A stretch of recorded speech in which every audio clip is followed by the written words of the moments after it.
సింపుల్గా చెప్పావు. టైము. సభా సరస్వతికి నమస్కారం. నా ప్రాణానికి ప్రాణమైన తెలుగు ప్రేక్షక దేవుళ్ళందరికీ నమస్కరిస్తూ, నన్ను 48 సంవత్సరాలుగా సినిమా ఇండస్ట్రీలోనే ఉండడానికి కారణమైనటువంటి నా ప్రెస్ సోదరులందరికీ హాయ్ హాయ్ చెప్తూ, ఎందుకంటే అంత బ్యాచ్ మారిపోయింది, యంగ్స్టర్స్ వచ్చేసారు ఎక్కువ. ఇట్టండి ముసలోడు ఎవడు తప్ప 30 ఏళ్ళ నుంచి కలిసే ఉన్నాం లేరా మనం. ఇవాళ యాక్చువల్గా భలే అవకాశం దొరికింది. నా స్వామి రంగ ఇంతకాలానికి మా స్వామి దొరికాడు. ఈయన స్వామి స్వామి అని పిలిచేవాళ్ళం. ఫ్లాష్ బ్యాక్లు ఏం గుర్తులేవా? సినిమా ఇండస్ట్రీలో అనేక మంది హీరోలు అవ్వడానికి అద్భుతమైన, కేవలం మ్యూజిక్తో పెద్ద పెద్ద హీరో రజనీకాంత్, కమల్ హాసన్, రాజేంద్ర ప్రసాద్, ఎవడెవడు అందరినీ హీరోలను చేసి పారేసింది ఆయన. జస్ట్ మ్యూజిక్తో. గుర్తులేదా?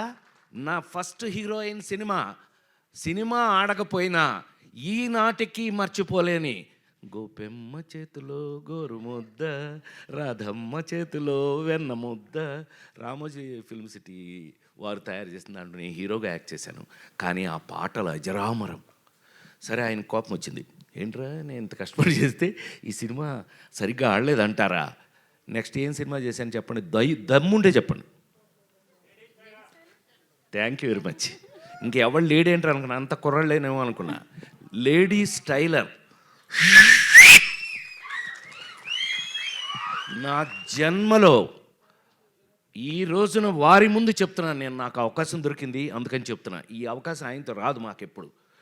కానీ వాళ్ళు చెప్తున్నా, సార్ ప్రేమించి పెళ్ళాడు సినిమా తర్వాత ఆత్మహత్య చేసుకుందాం అనుకున్న నేను, అంతకుముందు డబ్బింగ్లు చెప్పేవాడిని, డబ్బులు వచ్చాయి, డబ్బింగ్ డబ్బులతో మద్రాసులో ఇల్లు కట్టే. యాక్టింగు ఆ సినిమా అంతగా ఆడకపోవటం వల్ల హీరో అయ్యి ఏమీ కలగపోయింది. అంటే do or die. Ladies tailor cinema కనుక ఆడకపోతే దండేసి దండం పెట్టేవాళ్ళు ఇప్పటికి. సో రాజేంద్ర ప్రసాద్ లేడు. లేడీస్ టైలర్ సినిమా ఒకే ఒక ఎక్స్పీరియన్స్ చెప్పేసి ఆపేస్తాను. Sorry, I'll take another 3-4 minutes. Lawyer Suhasini అని ఒక సినిమా యాక్ట్ చేసాం. మా వంశీ సంగతి మీ అందరికీ తెలుసు కదా. ఇప్పుడు వంశీ సంగతి ఇక్కడ ఎందుకు లేండి, షష్టి పూర్తి. వంశీ పత్తి పేసునున్న మొత్తం పోచి ఎల్లరికీ తెలియం. సో వాడు నాకు ఆల్రెడీ కొత్త విలన్ని పెట్టి అతను నేను ఫైటింగ్ చేస్తుంటే కొట్టుకోండి అని షార్ట్ కంటిన్యూ చేశాడు. వాడు ఎరగొట్టి నన్ను సైకిల్ మధ్యలో కాలేసి తొక్కేసి కాలు ఇరిగిపోయింది, ఫ్రాక్చరు. అయితే వంశీ వచ్చాడు మా ఇంటికి. వస్తే మనమేమో మంచి కట్టు, 2 చెక్కలు ఈ టైప్లో ఉన్నాం ఇంట్లో ఉంటే, ఏమండి బయలండి మన స్వామి పిలుస్తున్నాడు. స్వామి? ఎవరు స్వామి? మన స్వామి అండి. ఓ ఇళయరాజా గారు.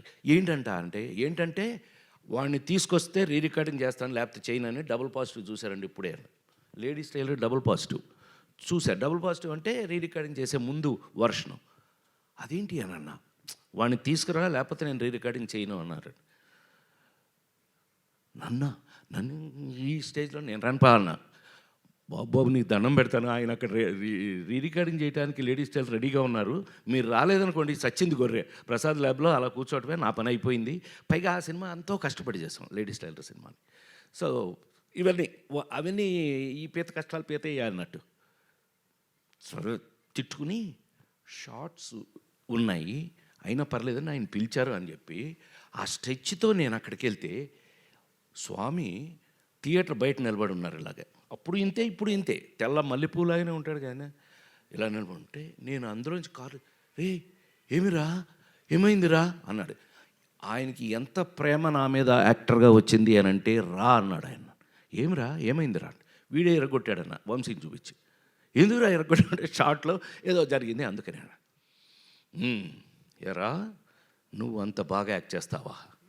నేను ఇప్పుడు రీ రికార్డింగ్ చేస్తాను, నీ యాక్టింగ్గా నా రీ రికార్డింగ్గా తేల్చుకుందాం మన ఇద్దరం అని చెప్పి థియేటర్ లోపల సార్ வாழ்க்கையில் மறக்க மாட்டேன் நான். எனக்கு ஒரு ஸ்டூல் போட்டு నాకు ఒక స్టూల్ వేసి ఆ ఎదురుగా ఉన్న మ్యూజిక్ బోర్డు ఎదురుగా స్టూల్ వేసి సోఫాలో కూర్చో ఇక్కడ అని చెప్పి కాలు దాని మీద పెట్టించి 3 రోజుల పాటు లేడీస్ టైలర్ రికార్డింగ్ చేశారు సార్. అది ఆ సినిమా అప్పటికీ ఇప్పటికీ ఎప్పటికీ అందరూ మీ అందరి సంఖలో ఇళ్లల్లో అన్నిటిలోనూ ఉంది.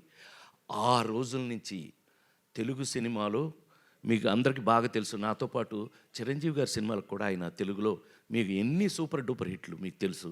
అలాంటి మా స్వామి ఇంతకాలానికి మళ్ళీ షష్ఠి పూర్తి, నాకే షష్ఠి పూర్తి, నేను షష్ఠి పూర్తి నిజ జీవితంలో మెల్లిగా ఎస్కేప్ అయ్యా.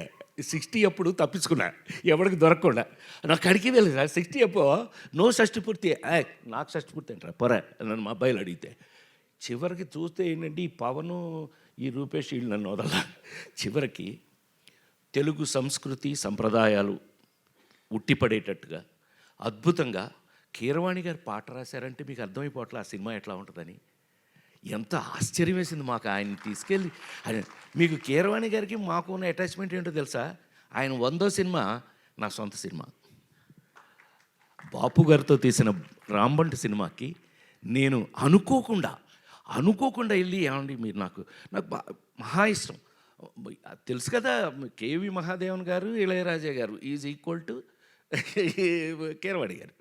సో ఆయన తీసుకెళ్ళి పెడితే అనుకోకుండా ఇది బాపు గారితో సినిమా అండి అని అంటే, అబ్బా థ్యాంక్ యూ, నాకో మంచి అవకాశం ఇచ్చారని. ఆయన నాతో అంటే ఏంటి సార్ భలే చెప్తారంటే, ఇలా కాంబినేషన్లో వారితో నేను 100వ సినిమా నా సొంత సినిమా చేయటం జరిగింది. అదొక అదృష్టం. సూపర్ డూపర్ హిట్స్ పాటలు అవి చేసాం. సో ఈవేళ ఈ విధంగా కలుసుకోవడం నాకైతే ఒళ్ళంతా రూపేష్ చెప్పినట్టుగానే 48 సంవత్సరాల సినిమాలు యాక్ట్ చేస్తున్నా కొన్ని ఎక్సైట్మెంట్లు మనం మారలేవు నాయన. కొన్ని ఎక్సైట్మెంట్ జీవితకాలం భగవంతుడు అంతే, భగవంతుడు ఇచ్చిన వరాలు సార్.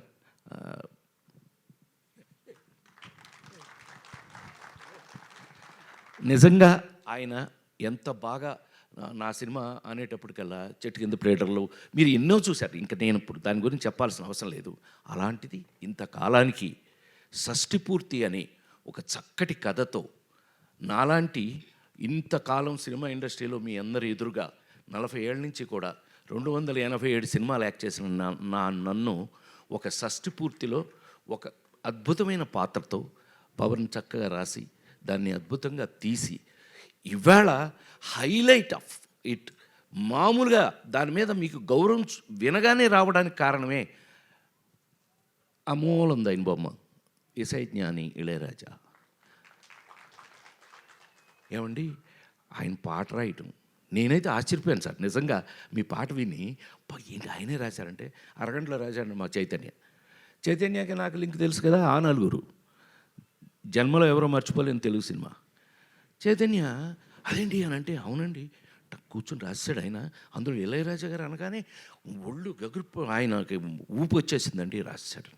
ఎంత అద్భుతం అండి. వీటన్నిటికీ మించి మాకు ఈ సినిమా చూస్తుంటేనే మీకు పెయింటింగ్ వేసినట్టుగా ఉంటుంది.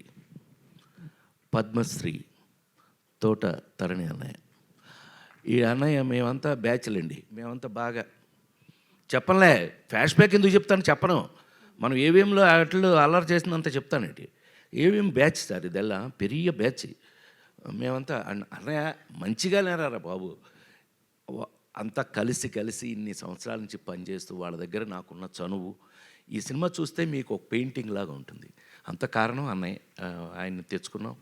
ఎస్ అఫ్ కోర్స్ కెమెరా లేకపోతే నువ్వు నీ వర్క్ వాల్యూ తెలియాలంటే అక్కడే కదా. సో ఇన్ని క్వాలిటీస్తో రేపు మీకు రిలీజ్ కాబోయే ఈ సినిమా ఒక తెలుగు సినిమాకు కావలసినటువంటి అన్ని వాల్యూస్ ఉన్నాయని, అందులో మనం మిస్ కాకుండా ఇలాంటి లెజెండ్స్ని మనం పెట్టుకుని మళ్ళీ మన పాత రోజులు గుర్తు చేసుకున్నట్టుగా అనిపిస్తుంది నాకు. ఇంకా మీ ముందు పనిచేస్తున్నాను కాబట్టి నేను ఇంకా మీ అందరి ముందు కళాకారుడిగా చాలా కాలం ఉండాలంటే ఇలాంటి సినిమాల వల్లే అని మరొక్కసారి మనవి చేస్తూ, ఈ అవకాశం నాకు ఇచ్చిన ప్రతి ఒక్కరికి కూడా పేరు పేరున కృతజ్ఞతలు తెలియజేస్తూ, ఇళయరాజా గారు ఇంకా ఇంకొక 100 సినిమాలు చేయాలని నేను అనుకుంటున్నాను. ఆయన చేసేస్తాడు. ఆయన అసలు మీరు ఆయన చూస్తే లోపలికెళ్తే థియేటర్ లోపలికెళ్తే రానివ్వరు కానీ వెళ్తే చచ్చారే ఉచ్చబోసేయడమే మీ పని. ఇప్పటికీ అలాగే పనిచేస్తున్నారు ఆయన. ఈ కొన్ని ఎందుకని కొంతమంది అంతేనేమో ఇంకా వాళ్ళని మనమేం మార్చలేము. వారితో ఇంకా పనిచేయటం, ఇంకా ముందు ముందు కూడా పనిచేస్తానని మరొక్కసారి నేను ఆ భగవంతుని ప్రార్థిస్తూ ఈ అవకాశానికి డెఫినెట్గా ఈ సినిమాని మీరు చూడండి. మీకు కావలసిన మా అమ్మాయి చెప్పినట్టుగా మీకు కావలసిన అన్ని విషయాలు ఇందులో ఉన్నాయి. సెంటిమెంట్, తెలుగుతనం, తెలుగు మళ్ళీ ఒక మంచి సినిమా, తెలుగు సినిమా చూసామన్న ఫీలింగ్ మీకు కలుగుతుందని మరొక్కసారి మనవి చేస్తూ సెలవు తీసుకున్నాను. నమస్కారం. థ్యాంక్ యూ రాజేంద్ర ప్రసాద్ గారు, thank you so much. And నా ఇందాక నుంచి ఇళయరాజా గారిని చూస్తుంటే మొత్తం అన్ని పాటలు